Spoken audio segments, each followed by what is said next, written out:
Not all supplements work. Here's what actually works for men over 40.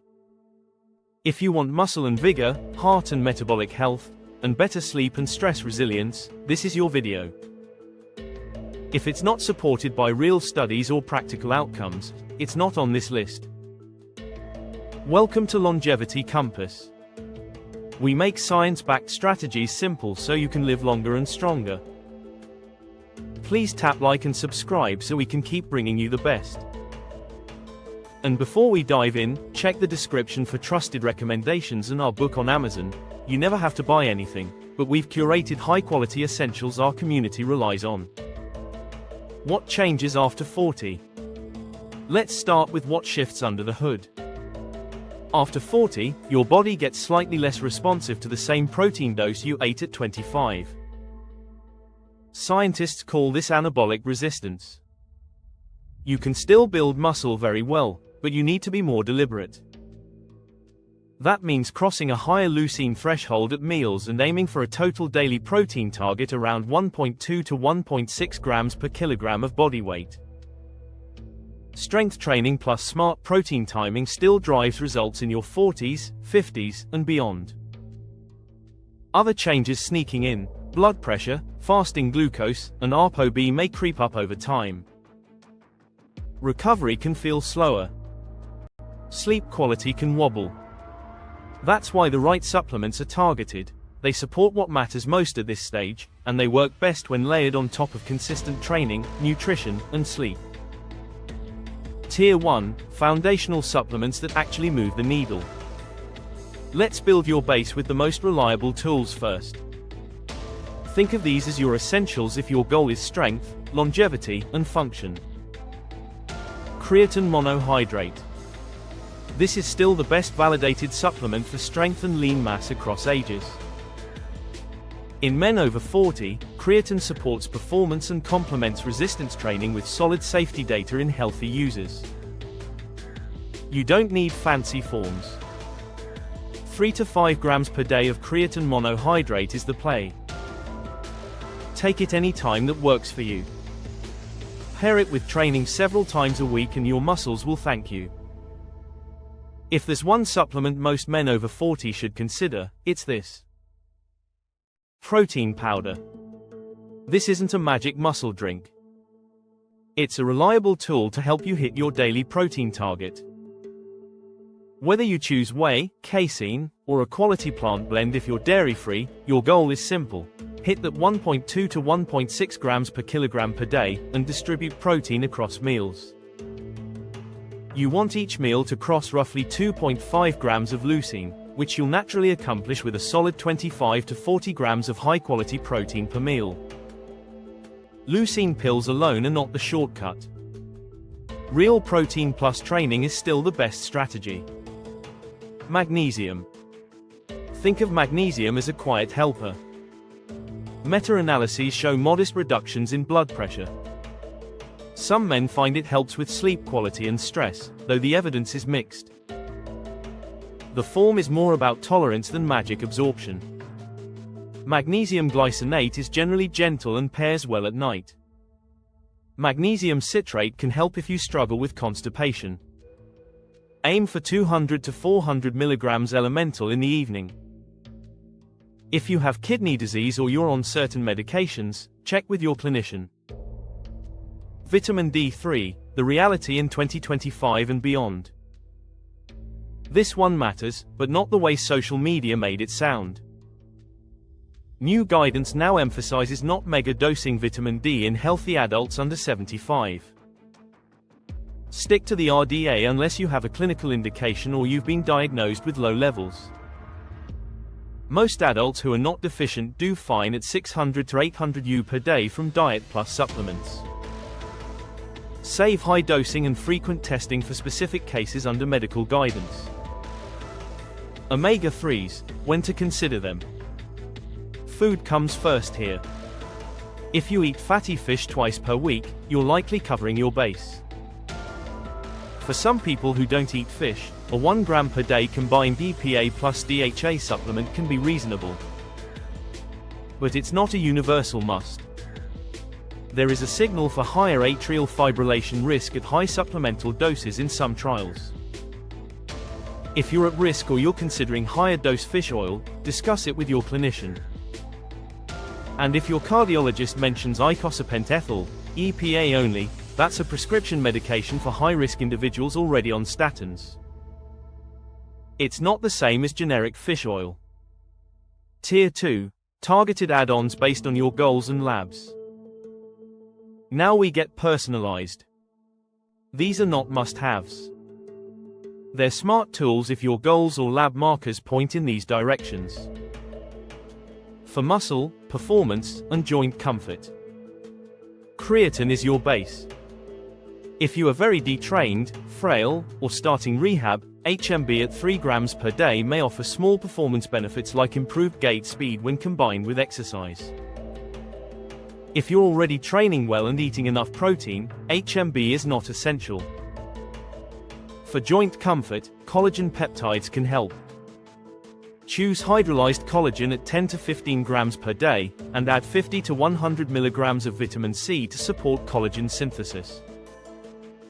Recent meta-analyses show modest pain and function improvements in knee osteoarthritis. Collagen is not a muscle builder.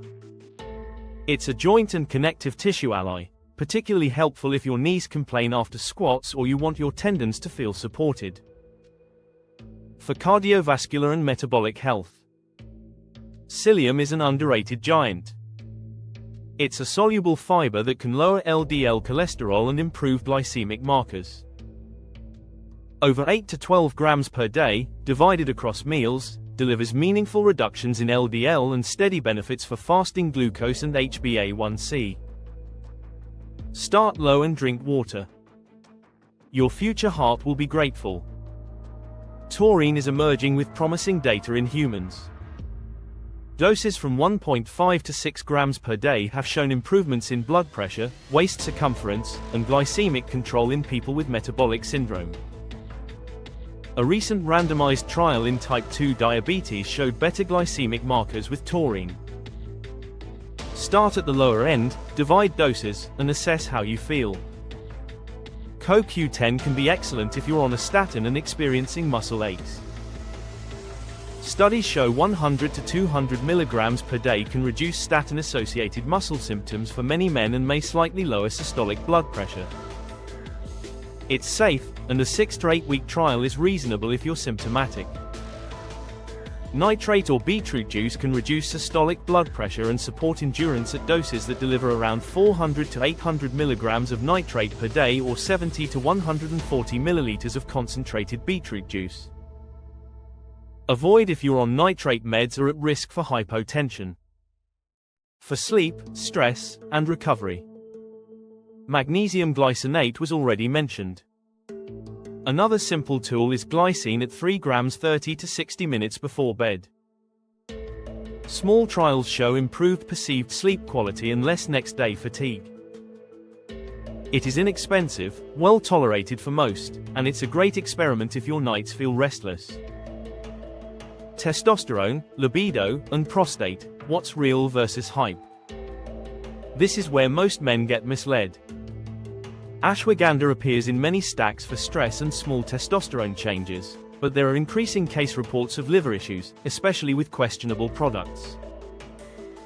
If you try it, choose reputable brands, keep doses moderate, limit duration, and monitor for any signs of liver distress like jaundice or abdominal pain.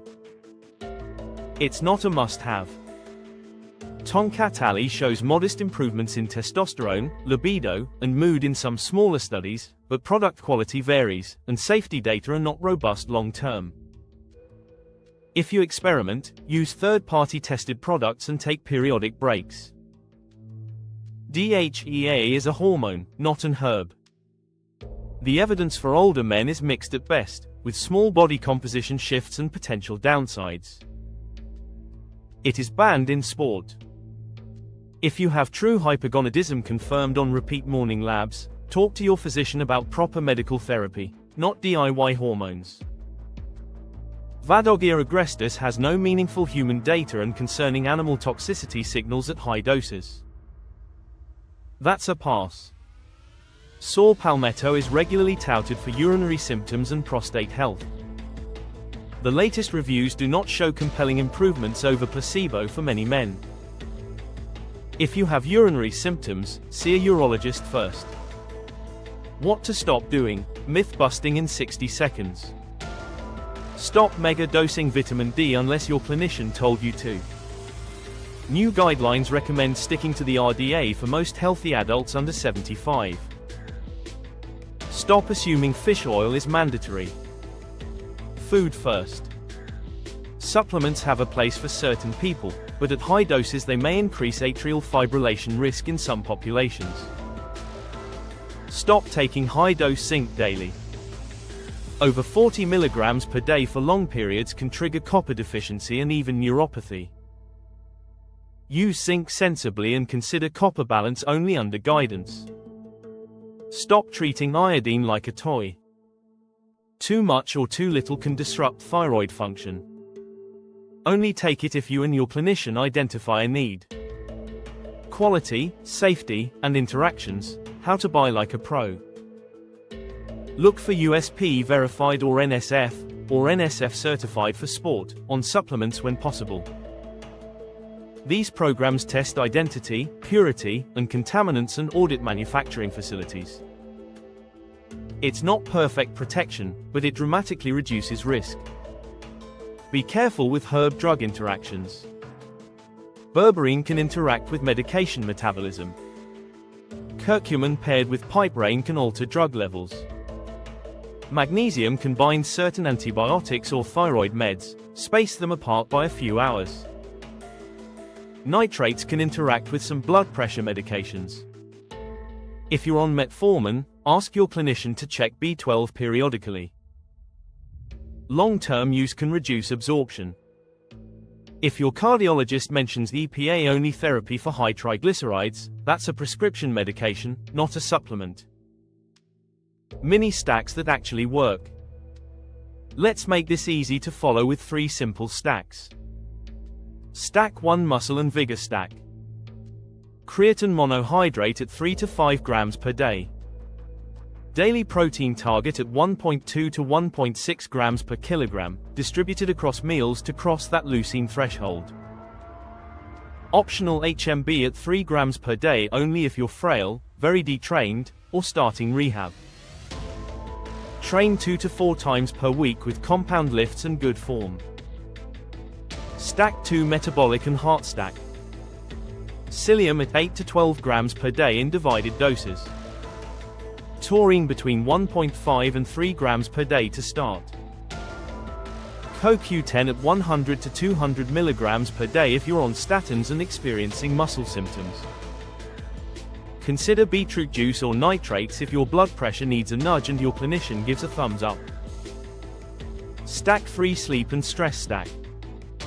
Magnesium glycinate at 200 to 400 milligrams at night. Glycine at 3 grams 30 to 60 minutes before bed. Layer on a wind-down routine and dim lighting in the evening. This is where the magic happens. Let's do a quick story about a man named Daniel and his personal reset. Daniel was 47 years old when he made these changes. He lifts twice a week, sleeps okay, but struggles with a stubborn belly, creeping blood pressure, and late-night rumination. He feels like he's doing everything, kind of, right. We adjusted 3 things. We brought his protein up to 1.4 grams per kilogram per day and distributed it better, around 35 grams per meal. We added creatine at 5 grams daily. And we layered in psyllium to support LDL and glucose control while he stabilized his diet. Week 3, we added magnesium glycinate and glycine before bed. Week 4, we trialed CoQ10 because he was feeling muscle soreness on statins. 8 weeks later, his sleep became more predictable. His workouts felt stronger. His LDL dipped with the psyllium support and diet cleanup. Nothing was extreme. But everything was targeted. That's the difference. Your simple starting plan.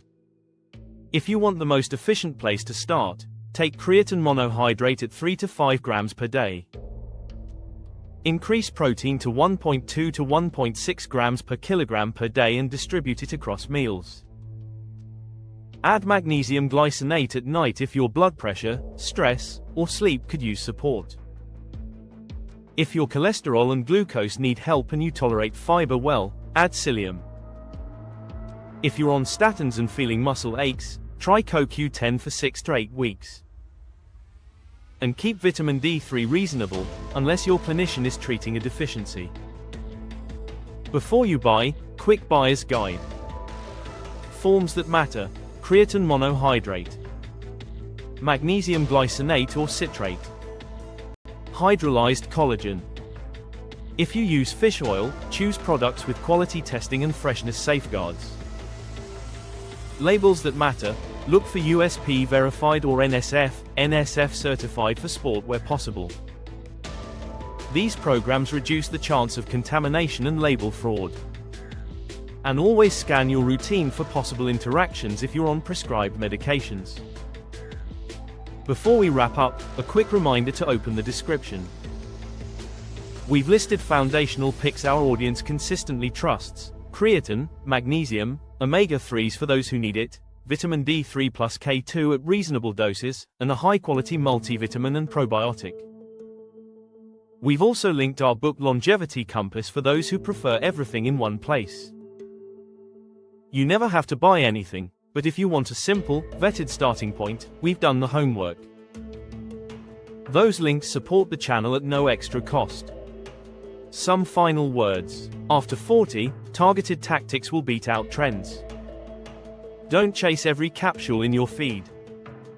Start with protein, creatine, and magnesium. Add Psyllium, Taurine, and CoQ10 if your goals and labs call for it. Train with intent. Eat with purpose. Sleep like it matters. Then use supplements to fill the gaps, not as the foundation. If this helped you, please like, subscribe, and share it with a friend over 40 who wants to feel strong again. Comment with your current stack and your top goal for the next 30 days. We will reply with one tweak that could make it more effective. This is Longevity Compass. We'll see you in the next one.